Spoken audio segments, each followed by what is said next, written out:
Which of the following matrix is not nilpotent? 4 வந்து ஒரு matrix கொடுத்துருக்காங்க. Option A, option B, option C and option D. இந்த 4 மேட்ரிக்ஸில் வந்து எது வந்து nilpotent மேட்ரிக்ஸ் இல்லை அப்படின்றது தான் கேட்குறாங்க. அதை நம்ம வந்து நல்லா கவனிக்கணும். இந்த கேள்வியானது டிஆர்பி பாலிடெக்னிக் எக்ஸாம் வந்து 2021 கேட்ட கேள்வி தான். இந்த கணக்கை சால்வ் பண்ணுறதுக்கு முன்னாடி nilpotent மேட்ரிக்ஸ் அப்படின்னா என்னன்றதை நம்ம தெரிஞ்சுக்கலாம். ஃபஸ்ட்டு டெஃபினிஷன் பார்த்துடலாம். A square matrix is called nilpotent matrix if a power n equal to 0 where n is a positive integer, if n is least positive integer for which a power n equal to 0, then n is called index of the nilpotent matrix. இதுதான் வந்து nilpotent matrix உடைய பேசிக் definition. அது கீழே வந்து properties வந்து நிறைய இருக்குது. But இருந்தாலும் இந்த கணக்குக்கு தேவையான ஒரு 2 ப்ராப்பர்ட்டிஸ் தான் எழுதியிருக்கேன். என்ன அப்படின்னா, the determinant and trace of a nilpotent matrix are always 0. சரி, ஃபஸ்ட்டு இந்த டெஃபினேஷன் பார்த்துடலாம். ஒரு ஸ்கொயர் மேட்ரிக்ஸை எப்போ nilpotent மேட்ரிக்ஸ் அப்படின்னு சொல்லுவோன்னா, என்ன கண்டிஷன் கொடுத்துருக்காங்க, a power n equal to 0. அதில் n அப்படின்றது என்னென்னா பாசிட்டிவ் இன்டீஜர். இப்போ கொடுத்துருக்கிற மேட்ரிக்ஸ் ஏவை அதில் ஏ பவர் வந்து நம்ம அப்ளை பண்ணிகிட்டே வரணும். பவர்ன்றது என்னென்னா என்னு இருக்குது. என்னன்றது பாசிட்டிவ் இன்டீஜர். அதாவது a power 1, a power 2, a power 3 இந்த மாதிரி நம்ம போட்டுகிட்டே போகும்பொழுது எப்போ மதிப்பு வந்து 0 கிடைக்குதோ அப்போ தான் வந்து அந்த ஸ்கொயர் மேட்ரிக்ஸை nilpotent மேட்ரிக்ஸ் அப்படின்னு சொல்லுவோம். அதுக்கப்புறம் if n is least positive integer for which a power n equal to 0. Suppose நம்ம வந்து என்னுடைய மதிப்பை வந்து அப்ளை பண்ணிக்கிட்டே வரும். அதாவது a power 1, a power 2, a power 3 அப்படின்னு அப்ளை பண்ணிக்கிட்டே வரும்போது என்னன்றது ஏதாவது லீஸ்ட் பாசிட்டிவ் இன்டீஜராக இருக்கணும். ஒருவேளை a ஸ்கொயருடைய மதிப்பே 0 அப்படின்னு வந்துடுது. அதே போல் ஏ பவர் 5 உடைய மதிப்போ இல்லை ஏ பவர் 6 உடைய மதிப்பும் 0 வருது அப்படின்னா அந்த என்னன்றது என்ன, லீஸ்ட் பாசிட்டிவ் இன்டீஜர்னு சொல்கிறாங்க. அப்போ ஏ ஸ்கொயர் ஈக்குவல் டு 0ன்னு கிடைக்கிது. ஏ பவர் 6 ஈக்குவல் டு 0 கிடைக்கிது அப்படின்னா அதில் ஏ ஸ்கொயர் அப்படின்றது 2ன்றது என்ன, லீஸ்ட் பாசிட்டிவ் இன்டீஜர். அப்போ அந்த 2 அப்படின்றது தான் என்னென்னு சொல்லியிருக்காங்க, இண்டெக்ஸ் ஆஃப் nilpotent மேட்ரிக்ஸ் அப்படின்னு சொல்லியிருக்காங்க.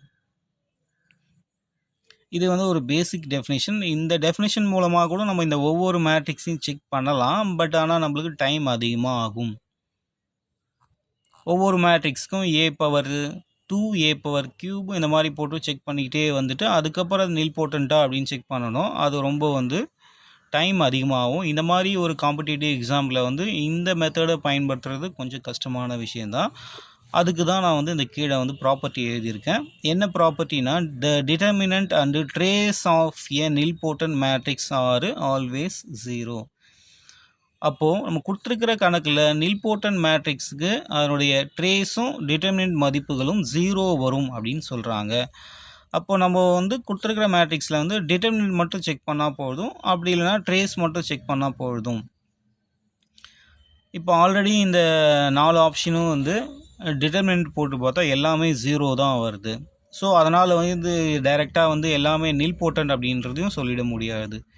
ஏன்னா டிட்டர்மினன்ட் மதிப்பு 0 வருது. ஓகே, கூடவே என்ன சொல்லியிருப்பாங்கன்னா ட்ரேஸும் சொல்லியிருப்பாங்க. அப்போ நம்ம ட்ரேஸும் செக் பண்ணி பார்க்கலாம். ஏன்னா அவங்க கொடுத்துருக்கிற ஆப்ஷன் படி நாட் nilpotent சொல்லியிருக்காங்க. இந்த 4 மேட்ரிக்ஸில் எது வந்து nilpotent இல்லை அப்படின்னு கேட்டிருக்காங்க. nilpotentக்கான முதல்ல வந்து ஒரு ப்ராப்பர்ட்டி, இந்த 4 ஆப்ஷனும் 0, அதாவது டிட்டர்மினன்ட் மதிப்பு 0ன்னு வருது. சரி, அப்போ நம்ம ட்ரேஸையும் செக் பண்ணி பார்த்துடலாம். ட்ரேஸும் 0 அப்படின்னு வருதுன்னா நம்ம வேறு ஏதாவது ப்ராப்பர்ட்டியை செக் பண்ண வேண்டியதாக இருக்கும். பட் நம்ம ட்ரேஸ் செக் பண்ணும்போது இதில் வந்து ஒரு ஆப்ஷன் ஆனது வந்து 0 அப்படின்றது வரல. அப்படி வரல அப்படின்னும்பொழுது அதுதான் உனக்கு nilpotent மேட்ரிக்ஸ் இல்லை அப்படின்றது தெரிஞ்சிடும். சரி, டிட்டர்மினன்ட் பற்றி நம்மளுக்கு சொல்ல வேண்டிய அவசியம் இல்லை, ஏன்னா அது எல்லாருக்குமே தெரியும். இப்போ ட்ரேஸ் அப்படின்றது மட்டும் என்ன அப்படின்றது ஒரு டெஃபினேஷன் எழுதியிருக்கேன். The trace of A is the sum of the elements on the main diagonal of ஏ.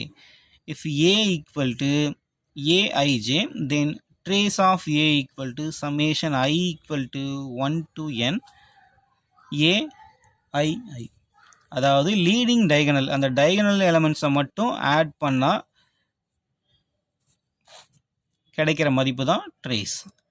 இப்போ அந்த ட்ரேஸோடைய மதிப்பு வந்து 0 வந்தது அப்படின்னா அது நில்போர்ட்டன்ட் மேட்ரிக்ஸ். ஆப்ஷன் ஏவை எடுத்தாச்சு. Trace of matrix equal to அந்த டைகனலில் என்ன இருக்குது அப்படின்னா 1 3 -2 இது எல்லாத்தையுமே ஆட் பண்ணால் ஈக்குவல் டு 2ன்னு வருது. அதாவது நாட் ஈக்குவல் டு 0. ஆல்ரெடி சொல்லியிருக்கேன், நில்போர்ட்டன்ட் மேட்ரிக்ஸ் அப்படின்னா ட்ரேஸ் வந்து மதிப்பு வந்து 0ன்னு வரணும். இங்கே 0ன்னு வரல அப்படின்றனால இது ஆப்ஷன் ஏ வந்து நாட் நில்போர்ட்டன்ட் மேட்ரிக்ஸ். இங்கேயே நம்ம கண்டுபிடிச்சாச்சு. கொடுத்துருக்கிற 4 ஆப்ஷனில் வந்து எது வந்து நாட்டு வந்து நில்போர்ட்டன்ட் கேட்டாங்க. ஆப்ஷன் ஏவே வந்து நாட் நில்போர்ட்டன்ட் அப்படின்னு கிடச்சாச்சு. இப்போ ஆப்ஷன் பி செக் பண்ணி பார்க்கலாம். அப்படி செக் பண்ணும்போது அதனுடைய லீடிங் டயகனல்ஸ் என்ன இருக்குது அப்படின்னா 1 -3 2. Trace of the matrix equal to 1 -3 + 2. இதெல்லாம் ஆட் பண்ணும்பொழுது நம்மளுக்கு 0ன்னு கிடச்சிருது. நில்போர்ட்டன்ட் மேட்ரிக்ஸு ட்ரேஸோடைய மதிப்பு 0ன்னு வரும். ஸோ ஆப்ஷன் பின்றது நில்போர்ட்டன்ட் மேட்ரிக்ஸ் தான். அப்போ இந்த ஆப்ஷன் வந்து தப்பு. ஆப்ஷன் சி இதே போல் செக் பண்ணி பார்க்கலாம். இதனுடைய லீடிங் டயகனல்ஸ் வந்து என்ன இருக்குன்னா -2 1 1. இதை அப்ளை பண்ணும்போது 0 வருது. ஸோ ஆப்ஷன் சியும் தப்பு தான், ஏன்னா இது வந்து ஒரு நில்போர்ட்டன்ட் மேட்ரிக்ஸ். சிமிலர்லி ஆப்ஷன் டியும் செக் பண்ணலாம். 1 -2 1 1 -2 + 1 இது எல்லாத்தையும் ஆட் பண்ணால் 0ன்னு வருது. ஸோ ஆப்ஷன் டி வந்து நில்போர்ட்டன்ட் மேட்ரிக்ஸ் தான். அப்போ இதில் வந்து 4 மேட்ரிக்ஸுடைய டிட்டர்மினன்ட் எல்லாமே கரெக்டாக 0 தான் வருது. ட்ரேஸ் செக் பண்ணும்பொழுது ஆப்ஷன் ஏ தவிர மற்றது எல்லாமே 0ன்னு வருது. ஸோ ஆப்ஷன் ஏ தவிர மற்றது எல்லாமே வந்து நில்போர்ட்டன்ட் மேட்ரிக்ஸ். ஆப்ஷன் டி ஆனது not nilpotent matrix. So option A தான் கரெக்டான ஆப்ஷன். அவங்க கேட்டிருக்குது not nilpotent. Which of the following matrix is not nilpotent? So option A தான் கரெக்டானது. மற்ற எல்லா மேட்ரிக்ஸும் நில்போர்ட்டன்ட் மேட்ரிக்ஸ். தேங்க்யூ.